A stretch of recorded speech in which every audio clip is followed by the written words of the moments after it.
April 2nd, 2025 will forever be remembered as the day American industry was reborn, the day America's destiny was reclaimed, and the day that we began to make America wealthy again.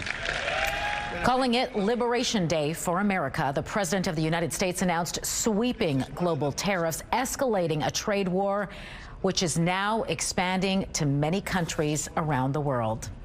Good evening. Thanks for joining us. Just hours ago, Donald Trump announced sweeping reciprocal tariffs on several countries he says have benefited by unfair trade relationships with the U.S.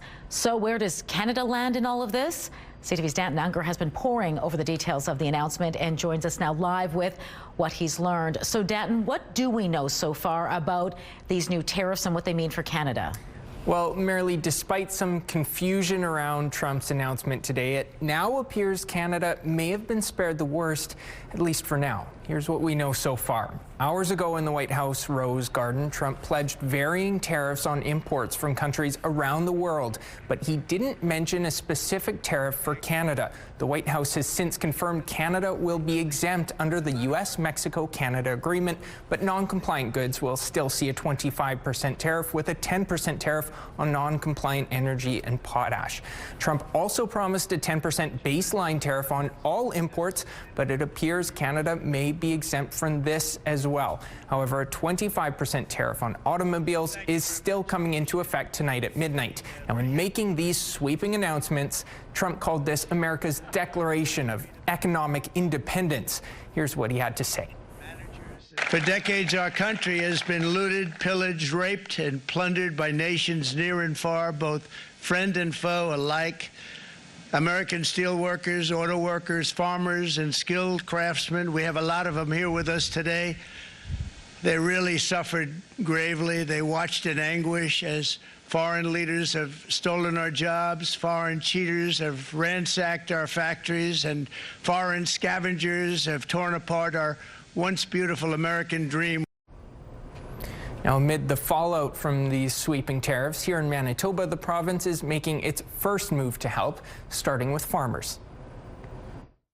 Your jobs are going to be here today, your jobs will be here tomorrow, and your jobs will continue to be here long after Donald Trump leaves office. Premier Wab Kinew was in Brandon today at the Maple Leaf pork plant. He announced $150 million in aid for agri-producers, from growers to livestock raisers to processors. There's also $100 million in the budget for contingency support for tariffs. Kinew said the province is standing up for Western Canadian producers and is asking Americans to do the same for their ag industry. What we heard to a single person was, we love Canada, we don't like the Trump tariffs, and then we're like, okay, great, say something publicly, and they're like, no way. So we're also here today saying to our American friends who know that our ag industry, our pork industry in particular, is highly integrated across that U.S.-Canada border, we're saying, hey, today on Trump tariff day, come on out, it's okay to speak up. Producers can access these funds through the Agri-Stability, Agri-Insurance, Wildlife Damage Compensation, and Agri-Invest.